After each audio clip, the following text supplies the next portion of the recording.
నుంచి బయటికి తీసుకొచ్చే ప్రయత్నం కేటీఆర్ చేస్తున్నాడు కానీ కేసీఆర్కు ఉన్నటువంటి కమాండ్ కేటీఆర్కి లేదు పార్టీ మీద. వాస్తవంగా కేసీఆర్ అధికారంలో ఉన్నప్పుడు కేటీఆర్ఏ కమాండ్, అతను చెప్పినట్టే నడిచింది పార్టీ.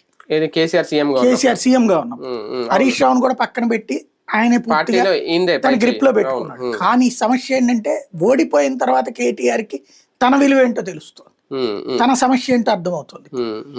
అధికారంలో ఉన్నప్పుడు ప్రతి ఒక్కడు వచ్చి సాష్టాంగ ప్రణామం చేసినోడు ఓడిపోయిన తర్వాత ఇప్పుడు నాటకాలు ఆడుతున్నారు.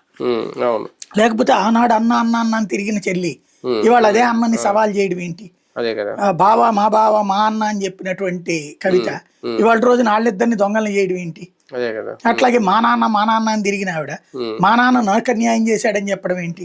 అంటే ఓ పక్కన కుటుంబ చిచ్చులు, ఆయనేమో ఫామ్ హౌస్ దాటి రాడు, ప్లస్ వచ్చిన ఈ మధ్యన చూస్తుంటే మనిషి సాయంత్రం తాగి ఎట్ట తయారవుతున్నాడో, లేకపోతే మనిషిలో ఇది ఓటమి వాళ్ళని వచ్చిన డిప్రెషన్ కానీ మనిషి అసలు చాలా దారుణంగా. ఇది మొన్న చనిపోయినప్పుడు అందశ్రీ చనిపోయినప్పుడు మనిషి కనిపించారు కదా అక్కడ, అసలు ఎంత దారుణంగా తయారై ఉన్నారు అక్కడ. ఆ సిచ్యుయేషన్ చూస్తుంటే కేసీఆర్ మీదనే ఇక డిపెండ్ అయ్యే పరిస్థితి లేదు, కేటీఆర్ఏ చేసుకోవాలి.